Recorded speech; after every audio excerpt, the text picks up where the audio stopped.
être au-devant de lui. Et nous saisissons l'opportunité pour remercier le révérend Félix Kabala qui a permis à ce que nous puissions prendre sa place et annoncer la parole de Dieu. Et sans plus tarder, je vous propose un texte de la Bible que nous allons lire ensemble. Je suis dans le livre des Cantiques des Cantiques et je prends le deuxième chapitre. Nous allons lire seulement un seul verset, le verset 15. La Bible me dit ceci: prenez-nous le renard, les petits renards qui ravagent le vigne, car nos vignes sont en fleurs. Et ce cantique, c'est lui qui est en train de chanter, c'est Salomon. Les livres de cantiques de cantiques est écrit probablement par Salomon.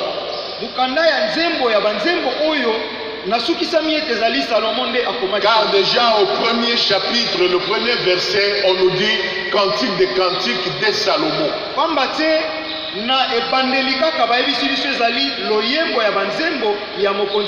Et pourquoi il a préféré ce terme cantique de cantiques? Quand nous regardons ce titre, nous pouvons le comparer à ce terme, nous disons le roi des rois, le seigneur des seigneurs, le maître de maîtres. Et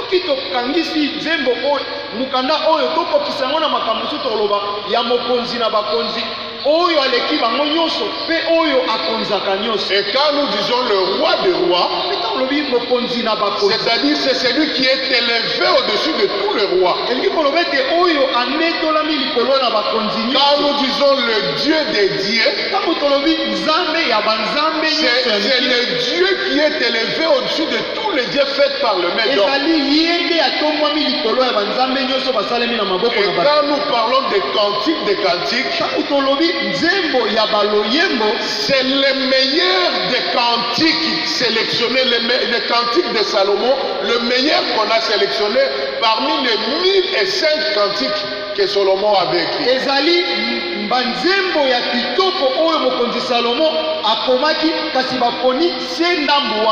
Et souvent, ce livre n'est pas souvent prêché.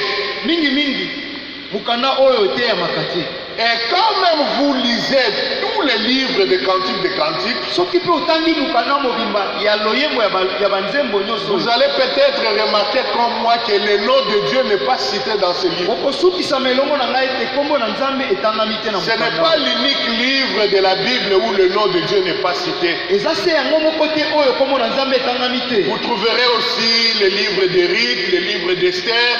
Quand vous parcourez un peu dans la Bible, vous trouverez que ce sont des livres qui parlent plus, mais le nom de Dieu n'est pas cité ou rarement cité.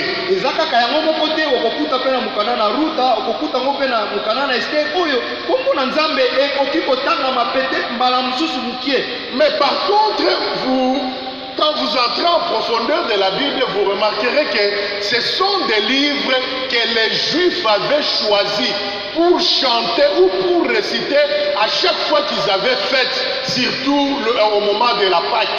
Kasi soki otangi na mozindo ya mikanda nyonso na Biblia, okokuta ete eza mikanda oyo bayuda bazalaki kosepela kozwa.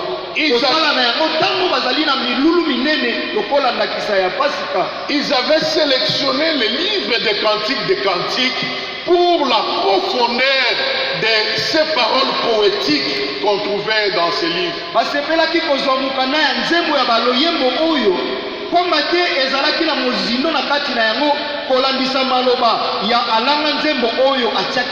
quand vous regardez le thème de ces livres, vous remarquerez directement que c'est un livre d'amour. Vous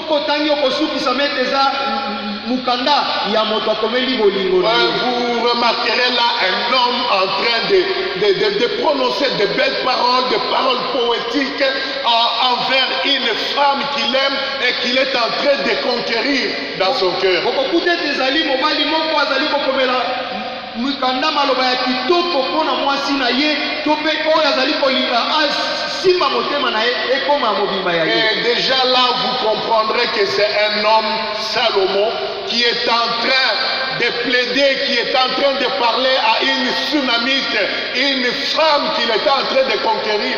Et même plus loin, vous remarquerez qu'il est en train de parler avec sa belle famille, qu'il est en train de parler avec les filles de Jérusalem, mais en train de conquérir son amour.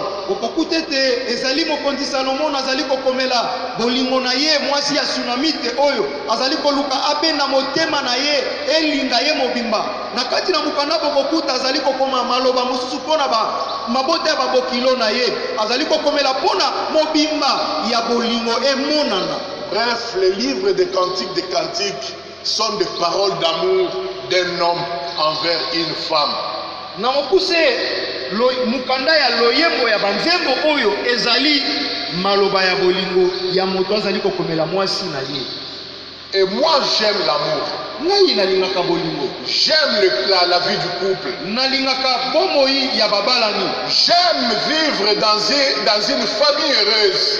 Nalingaka kobika na libota oyo eza na esengo. J'aime être dans une famille où il fait bon de vivre. Nalingaka kobika na kati na libota oyo kimia pe mupepe ya bolamu ezali. Je ne sais pas pourquoi. Na ebite pona nini. Et toi aussi, je ne sais pas ce que tu aimes de plus. Na ebite nini oyo yo lingaka ya mingi. Mais peut-être que pour ma part, c'est un défaut peut-être d'enfance, du milieu où j'ai vécu. On dirait que j'avais manqué l'affection de la famille, l'affection maternelle, en considérant que déjà à l'âge de 13 ans, j'ai vécu dans une famille déchirée où les parents n'étaient pas ensemble. Nabikaki na bomoi oyo bisika oyo kimi ezalaki te kokabwana ya baboti nazaki na mibu zomi na misatu ebukaki motema pe ezangisaki kimia malamu. Et déjà depuis l'âge de 13 ans, j'ai appris à vivre seul dans des familles et séparé. Aujourd'hui je suis là-bas pendant plus ou moins 16 ans de ma vie.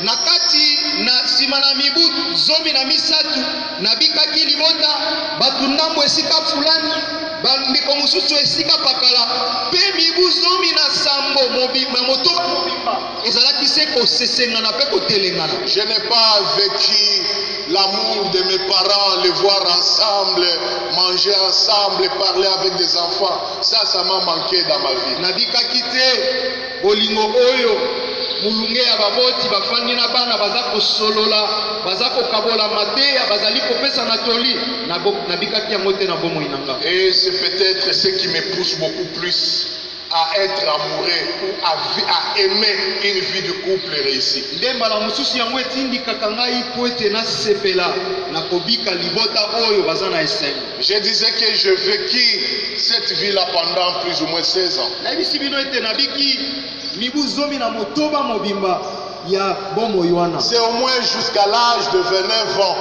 de ma vie que Dieu a permis que j'essaye aussi de vivre cet amour à côté de ma femme, la femme que le Seigneur m'avait accordée, et commencer à expérimenter la chaleur d'une famille, la vie en couple, la vie heureuse en famille. Mbala mususu ezalaki na sima na mibu tuku mibale na libwa nenga ipe na sepelaki na kende kosala libota na ngai ngape na bika mulunge ya kozala na kati na libota na ngamoko nazala esengo. Et je m'accroche fortement à cette vie là. Pe na kanga makape na sepelaka na je lutte beaucoup chaque jour pour que ça ne se casse pas. Na bundaka mikolo nyoso pwete malgré vents et marées, je me tiens et bientôt là, je vais totaliser dans cette vie 25 ans. On dirait que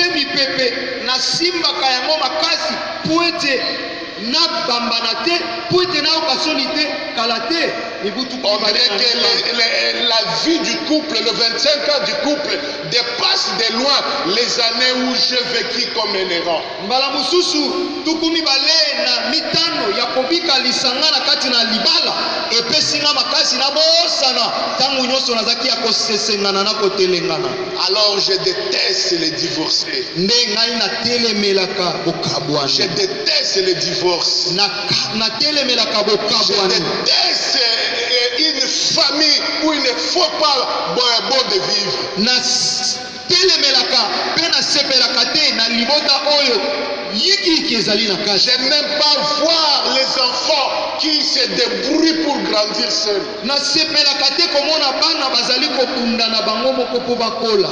J'aime bien voir les enfants à côté des parents. Nalingaka mingi komona bana pembeni na babosi. J'aime bien voir l'homme et sa femme côte à côte en train d'acheminer vers le bonheur et vers l'avenir céleste. Na sepelaka mingi komona mwasi pe mobali na ye basimbani loboko na loboko kokende obembo molai. Et j'aime bien voir un mariage réussi dans l'église du Seigneur. Nalingaka pe komona malamu libala oyo esimbi pe efandi akati na eklezia na C'est nkolo. comme ça que je me suis intéressé à cette vie de Salomon. Nde yango mingi nakangamaki natala bomoi nano ya Salomo. Qui est ce Salomon-là? Salomo aza nani? Peut-être en parlant de Salomon, tu essaies d'oublier qui il est. mbala mosusu obebeti Salomo okobosana nani ye azali. Salomon, c'est ce fils de David qui a hérité le trône en Israël. Salomo ezali mwana na Dawidi oyo akitanaki na ye akomaki mokonzi. Salomon, c'est cet homme-là qui a demandé à Dieu la sagesse et l'intelligence. Salomo ezali moto na Nzambe oyo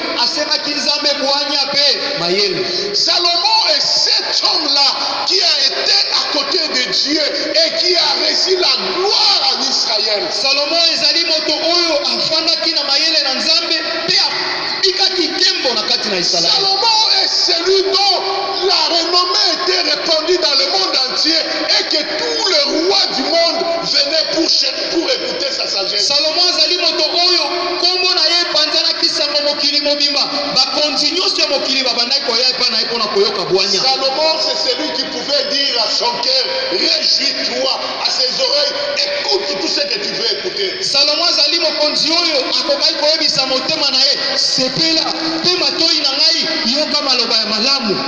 Parce que Dieu, en dehors de la sagesse et intelligence qu'il avait demandé, Dieu lui avait promis aussi de lui donner tout ce qu'il fallait pour bien vivre. Komba te libanda ya bwanya pe mayele oyo asengaki epai na Nzambe, Nzambe alakaki eke akopesa ye nyonso ya malamu oyo kosengeka bika bongo. Mais aussi Salomon, c'est cet homme-là qui, pour réjouir son cœur, avait pris 700 femmes pour lui et 300 concubines. Salomo azali moko po te asepelisa motema na ye abalaki basi kama koto sambo pe azwaki lisusu basi mosusu ya bamakangu koto misato.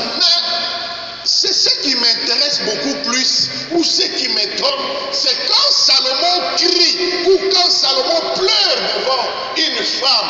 Kasi oyo ekamisi ngai lisusu ezali komona boni moto lokola Salomo lisusu alela liboso na mwasi. Et quand dans ces versets dont nous venons de lire, nous voulons juste tirer des leçons. Na kati na litangi oyo touti kotanga tolingi tobenda mayele mibale. Et notre première leçon, pe tolia liboso je tolingi vais kozwa. prendre ces versets sur le plan historique. Nalingi nazwa litangi oyo na kotala ndenge batu babika. Et sur le plan historique, c'est la vie de Salomon dont je viens de vous raconter. Na kotala ndenge batu babikaka ezali bomoi ya Salomo na ye moko nde azali Je komona. venais de vous décrire qui était Salomon. Nauti koyebisa bino Salomo azali na Un homme grand et puissant. moto oyo monene pe nguya. Et même malgré cela, Atako bongo il pleure. Il pleure. azolela. Parce qu'il y a des petits renards qui sont en train de déranger sa vie. Pamba te ezali bamombolo moke to mpe banyama ya mike oyo bazali kobebisa bilanga na ye. Avec sa puissance et sa grandeur, Na nguya na ye na bonene azalaki na ye. Salomon était capable d'appeler des jardiniers bien qualifiés. Salomo azangi makasi ya kobenga basali bilanga ya minene. Il était capable de clôturer sa plantation. Azalaki na makoki ya kotia lopango na elanga na ye. Mais Salomon dit à la Sunamite, Kasi Salomo ayebisi na Sunamite mwasi oyo, Prenez-nous les renards.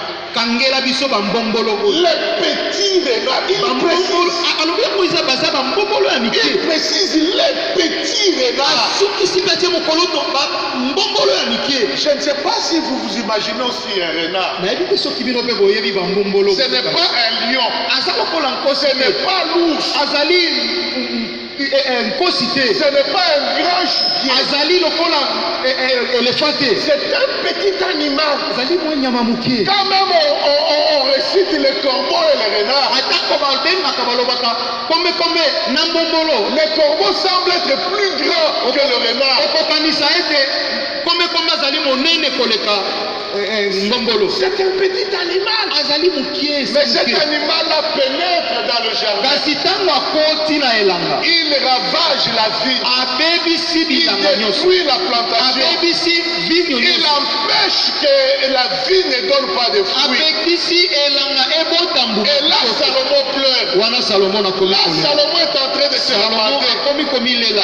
Salomon est en train de chercher qui fait prendre pour lui ces petits renards. salomo akomi koluka nani akoki Je kokangela vais dire à quelqu'un ce matin, il y a des choses que tu vas maîtriser dans ta ezali vie. na makambo oyo okoki Il y a des choses que tu vas combattre sérieusement dans ta vie. biloko oyo okoki Il y kobundisa a des choses que tu vas vaincre dans ta vie. eza makambo okoki kolonga Il y lelo a na bokoyi. certaines petites choses. kasi eza na biloko mosusu ya mike Il y a mike. des petits renards eza na bambombolo ya qui mike vont tellement te déranger. oyo bakozangisa ya Ils vont kimia. déranger ta vie. bakozangisa bomo ya Telle kimia. enseigne que toi seul tu ne pourras rien. ekozangisa yo makoki ata ya kosala likambo.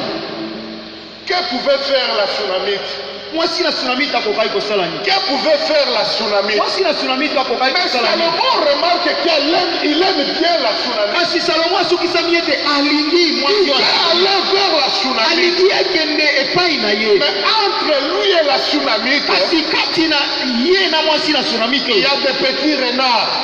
bambombolo ya Il y mike a baza des na petits katikati. renards qui fait que leur amour ne progresse pas. na katikati bambombolo ya mike ezali wana ezali kopekisa bolingo na bango ekola te. Bien-aimés frères et sœurs, balingami kati na nkolo. toi qui me suivais au yo travers de ozali ce kolanda message, ngai na kati na toi litoi qui es avec moi ce yo matin, ozali na ngai elongo na dans la dolo vie du couple, na bomoi ya il y libala a certes des problèmes, ezali solo na mais il y a mikakatano. beaucoup de problèmes que tu as surpassés. kasi eza na makambo mosusu oyo yo Il oleka y a des kolonga. problèmes que tu es arrivé à dompter. eza na makambo kokoso oyo olonga mpe okomunza Mais il yango. y a certains petits problèmes qui continuent à te kasi déranger. eza mpe na makambo mosusu ya mike mike oyo Il y a ezali des nde petits kokoba problèmes que tu kobebisa. dois détruire dans la oyo ebongi vie. obebisa mpe onyata na bomoi ya Et libala. ces problèmes semblent être négligeables. likambo wana ya mike mike ezali kotala Ce wana sont pete. vraiment des petits problèmes. okoki komona yango eza nango ntina te. Et sortir et revenir tard, ça tu as déjà vaincu. kobima ntongo kozonga na butu koleka yo leka nango. Et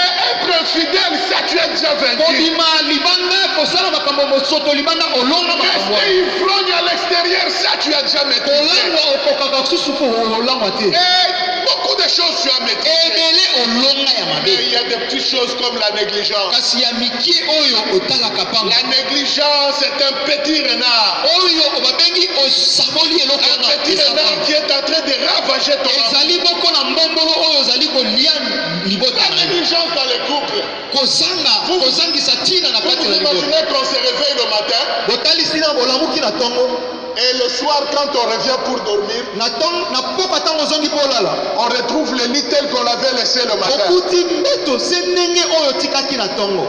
Comment ça s'appelle? obandi babenga ngo nini? Comment cela s'appelle? okoki kobenga yango nini? La négligence seulement. wana ozangisi Mais kotia à biloko na mulongo. cause de cette petite négligence-là, kasi kaka mwa kozangisa kotia biloko na mulongo les couples sont déchirés. mabala Les epanzaka. couples vivent dans des problèmes. mabala ezali kobika na À kokoso cause de ce petit renard de kaka mpona négligence.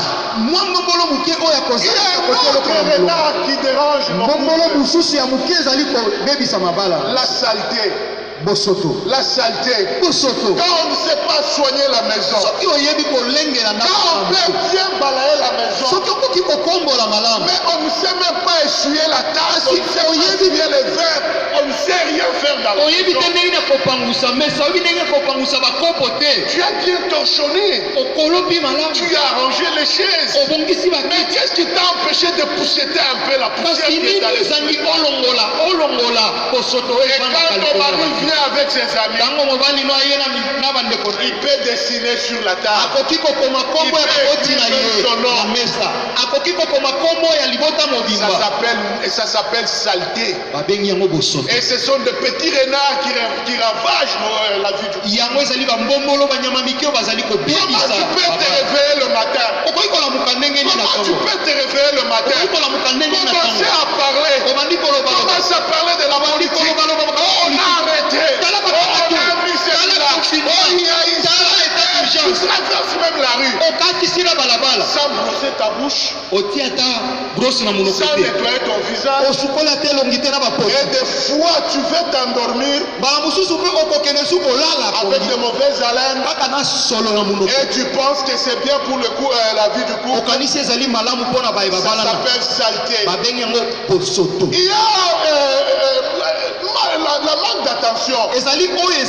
Quand on manque l'attention dans la vie du couple, quand on ne sait pas bien marcher dans la vie du couple, ton mari sort. Et c'est au travail, on va lui dire qu'il a à sa chemise, il y a un bouton qui était dedans. Ça s'appelle manque d'attention. C'est un petit renard qui ravage. Il y a la médisance. Quand tu te réveilles et que tu commences à parler.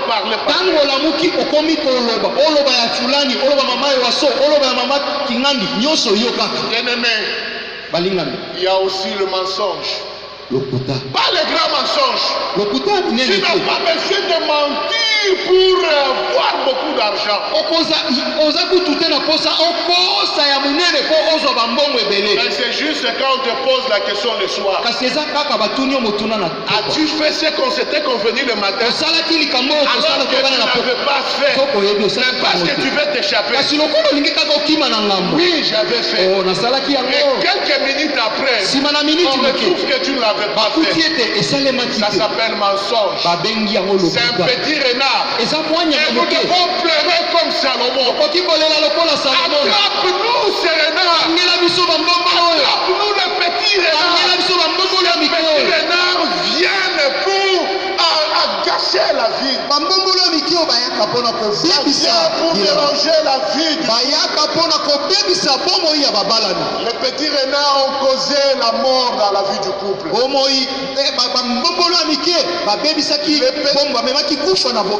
petits renards ont causé des divorces. Les petits renards ont laissé des orphelins. Ont laissé les enfants se débrouiller dans la vie. Bien-aimés frères et chers sœurs, luttons pour qu'il n'y ait pas de petits renards dans la vie de nos couples. Seigneur nous aide pendant ce temps. Surtout pendant ce temps de confinement. Où la famille doit être un cadre idéal où il doit faire bon de vivre. Où papa doit regarder la maman et savoir que si ce jour-là il y a une tâche.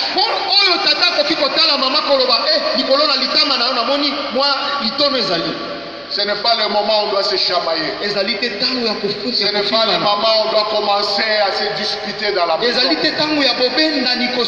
moment de confinement, c'est un moment où on doit bien se connaître. On est resté déjà 3 mois à la maison. Je vais terminer avec l'aspect spirituel. L'aspect spirituel de ce texte. Dans l'aspect spirituel de ce que nous venons de lire, considérons Salomon comme Dieu ou Jésus. Salomon est l'image, lui représente notre Dieu ou notre Seigneur. Et la Sunamite représente le peuple de Dieu. L'épouse qui est qui est l'église. mwasi oyo asunamite azali kotalisa elilingi ya libota na nzambe to pe mwasi oyo azali ecclesia. Et les renards sont des péchés qui nous dérangent. Bambombolo ezali masumu ya mike oyo ezali kotungisa Vous biso. pouvez lire à la maison Ésaïe 5, 1 à 7. Oyikotanga na ndako mukana na Isaya mokapona mitano Vous talatala allez yango tikino remarquer na ce sambo. que Dieu est en train de dire pour Israël. Okomona ete nini nzambe azali koloba mpona Il dit que Israeli. vous êtes mon champ. Alobi ete bozali Je elanga na suis nga. sacrifié, j'ai encadré, j'ai cultivé, j'ai arrosé. Alobi ete na misalaki ndenge nyonso na mipimelai makasi na nga nakoka na kotia lopango mpe na longaki Et malamu. j'attendais que vous puissiez me donner le fruit. nazaki kozela ete bobotela nga mbuma. Mais Israël n'a pas donné le Kasi fruit. Israeli Et Dieu opesaki nga appelle mbuma le te. ciel et la terre à témoin. mpe nzambe abengi lola mpe mabele bazala banzeneneke na ye. Quand vous lisez Ephésiens soki otali mongana na baefeso 5, 25, okapona mitano talatala tuku mibale na Paul mitano parle aux Éphésiens po baza koyebisa baefeso et boye il leur montre ayebisi bango que boye l'homme ete mobali doit aimer sa femme ebongi alinga mwasi na ye comme Christ a aimé l'église lokola kristo alingaki et eklesi s'est livré pour mpe elle amikabaki mpo na yango afin de lui rendre parfaite. tini ete akomisa ye peto. C'est comme je disais pour Salomon en train de chuter. lolenge na bandaki koloba mpo na salomo ntango naza kosilisa. Souvent nous avons réussi à être parfait devant Dieu. mingi tosala nyonso tozala peto liboso na nzambe. Étant devenu chrétien, ntango tokóma bakristo nous avons dit la vie d'ivrognerie, j'ai jeté à olobi côté. ete bomoi ya milangwa masanga eza sungai Nous te. avons dit que la vie de dépenser à l'extérieur, j'ai jeté. bomoi ya kokotaka na bandako ya mike mike libanda na La boyi. vie d'impudicité, ça je n'aime pas. bomoi na bikobo ngai lisusu La te. sorcellerie, non, je me suis converti. kindoki na kopumbwa lisusu te na bongola Mais motema. cependant, les petits péchés sont restés en train de nous dominer. kasi masumu ya mike mike yango nde ezali Les kodolwa. petits péchés continuent à nous dominer. masumu ya mike mike ezali kokoba Je ne kolia saurais bomoi na pas biso. donner la liste de tous ces petits péchés. nakokoka te kokoma motango ya bamasumu nyonso ya Mais mike je ne wana. peux prendre que deux péchés. nakoki komeka ta mibale Il y a la haine ezali qui koyina dérange notre vie. oyo ezali kozikisa La bomoi na haine, biso. koyina c'est un petit péché. ezali lisumu ya mokie. Des fois, quand tu regardes, soki otali on yango te dit pardonne ton frère. bayisi olimbisa ndeko Je no n'ai pas de problème avec ça. aza likambo na ye Je l'ai déjà pardonné. nasi nalimbisa ye Mais reçois-lui chez toi. kasi yanga epa na ye Qu'il vive chez lui. kolimbisa ekosala te abika epa na ye Alléluia. epa na nga. La haine, koyina la haine koyina dérange notre vie. ebebisaka La bomoi haine na biso koyina Mente. Et des fois, etondisaka quand elle vit à nous, ntango evandi kati na biso on se montre comme si on est déjà dépassé cette étape-là. okokanisa ete osi oleka makambo wana Comme si ça nous disait plus lokola rien. eza koyebiso eloko te. Mais la haine est restée. nzoka koyina Et parlant eza de la kolia. haine, nzoka koyina parlant de la haine, kolobela koyina je parle aussi de l'hypocrisie. nalingi nalobela mpe bilongi mibale. La haine a des faces. bilongi mibale yango etalisaka lolenge wana nalobi. Nous menons dans l'église une vie hypocrite. na kati na eklesia tozali kobika lokola bayengebeli. Une vie, quand nous sommes à l'église, nous sommes enfants de Dieu. ntango toza na eklesia o bana na nzambe Et ya solo. quand nous sortons à l'extérieur, nous devenons païens. soki tobimi libanda bapaga Tout ce que mobimba le monde vit, nous vivons aussi. oyo nyonso mokili esalaka biso tosalaka yango. Quand il faut se bagarrer, on peut se soki bagarrer. tobundaki kuluna biso mpe Quand il tokoki faut kobunda. boire, nous buvons soki aussi. komela tokoki komela mpe Bien-aimés kokitamolani dans na le se. Seigneur, elingami kati cette na vie folo hypocrite-là, bobo ya bilongi mibale ça oyo a mené même au tribalisme. ememi biso na kokabwana na Ce bikolo. sont des petits péchés qui ont continué à nous. nzoka ezali masumu ya mike oyo ezali kokoba na kolia biso. Nous pleurons comme Salomon. toza kolela lokola Oh, salomo. Seigneur! oh kolo Oh Seigneur, oh kolo attrape-nous ces petits renards. kangela biso banyama ya Les mike petits mike. renards ici sont bambololo mike oyo bambombolo mike bazali Les kosisa petits bomoi na biso. renards ici nous dérangent. bambombolo ya mike oyo bazali koswa biso. Je voulais terminer complètement ce message nasukisa na koloba boye en vous disant qu'il y avait dans une famille koloba ete ezalaki na libota moko où ils vivaient avec leurs chats. bazalaki kobika na nyau na bango. Ils aimaient tellement ces chats-là. balingaki nyau na bango mingi. Et en vivant avec ces chats, na kobika na nyau na bango un jour, comme d'habitude, le chat est en train de jouer, habitué à attraper les souris, à faire tout ce qu'il voulait. na momesano nyau azalaki kokanga banyau azalaki bampuku azalaki kosala nyonso ya malamu Il na est bango. allé prendre les rouleaux de fil à coudre. akendeki nde kokwea na kati kozwa singa ya elamba singa batongaka Il elamba a commencé à jouer avec ces rouleaux en sautant sur le akomaki rouleau. kobeta yango lokola ndembo Et les rouleaux est allé jusqu'en dessous du lit. mpe rulo wana ekendeki tikilo na se ya mbeto Et le chat continuait à jouer avec ses mpe rouleaux. nyawa atikaki te akobaki Mais kosakana à un certain moment, le fil a ligoté à ses ongles. na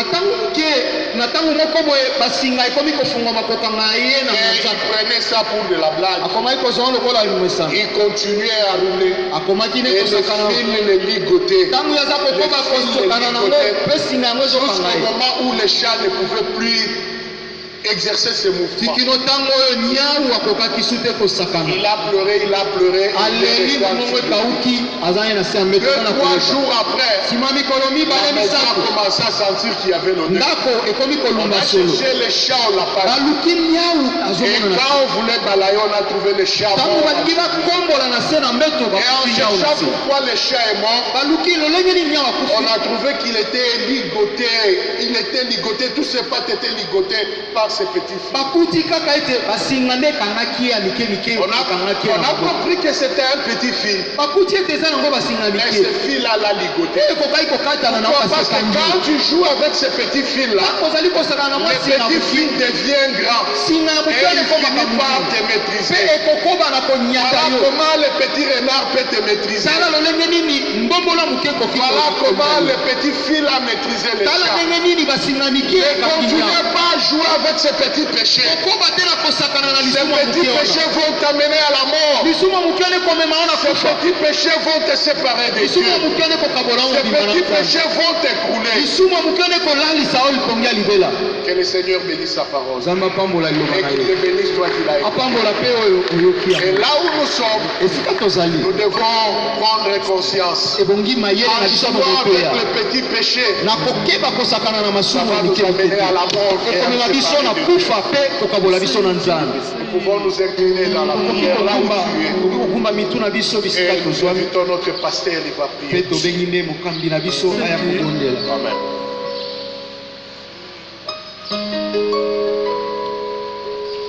Mais nous voulons prier le Seigneur. solo tolingi tobondela nkolo Il nous interpelle de faire attention aux petites choses abendi mayele na biso tokeba na makambo ya mike mike oyo tomonaka pamba Il n'y a pas de petits péchés. lisumu ya moke ezali te Tout péché amène à la mort. lisumu nyonso ememaka na kufa La négligence peut t'amener à la mort. kozanga kopesa motuya na likambo ekoki komema na kufa Ah, nous sommes dans le confinement. toza na kati na confinement On n'a pas beaucoup de temps ntango na ngai eza mingi pour te la prière. mpona losambo Nous, on a le temps pour la prière. te balingami ebongi kozwa ntango mpona losambo Oh, nous n'allons pas à l'église. tozokende eklezia te Le pasteur n'est pas avec moi. paster aza na ngai elongo te Je vais essayer de faire ceci, cela. ekosala nini ata na meki oyo moke Ça peut esalami créer des problèmes. ekoki komemela yo mpe likambo Mais la sanctification nous amène dans le cœur de Dieu. kasi bomoi ya kobulisama ezali kozindisa biso na motema na nzambe Nous allons prier. tokobondela Seigneur, nkolo délivre-moi de ce petit péché. kangola ngai na lisumu ya moke oyo Délivre-moi de ce malaise. kangola ngai na bomoi ya mabe oyo ezali kobika ngai Même une petite maladie. atako bokono ya moke oyo ezali kotungisa ngai Lorsqu'on a informé Jésus que la belle-mère de Pierre est malade, ntango bamemelaki yesu sango ete kokilo ya petelo aza kobela il est allé. akendeki Ce n'est pas parce que c'était une petite fièvre. ezalaki te kaka mpona mwa moto moke Mais Jésus est allé délivrer pour la petite fièvre là. kasi yesu akendaki kokangola ye na kati na mwa moto oyo esalaka moke na nzoto Nous allons nous élever là où nous sommes. kotelema nde bisika tozwami Nous allons invoquer le nom de Jésus. tokobelela nkombo na yesu